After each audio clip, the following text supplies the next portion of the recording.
It's day 32 and no work is happening on site again today. Now, I don't believe in filling this feed just to stay visible, so if there's no real progress, I'd rather wait than push something out that doesn't provide real value. But that said, I do think days like this are worth talking about because they're real. This is one of the more frustrating parts of building. I put a lot of effort into running a tight schedule, but sometimes there's things that are just completely out of my control.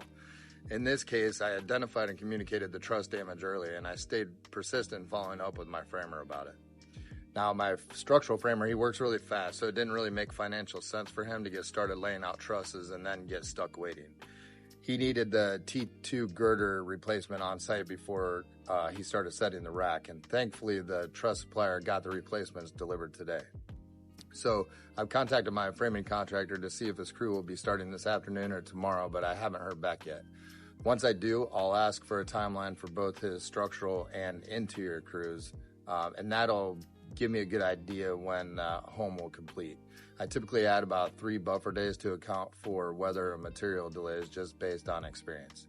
I usually don't schedule anything after framing until I have that info, but on this job, we're using a new window supplier and they needed an install date up front. So the date I gave them is still looking good, but I'm keeping a close eye on framing so I can give them plenty of notice if we need to adjust. Hopefully I'll see the crew on site tomorrow and we'll be one day closer to flying the rack from the ground up.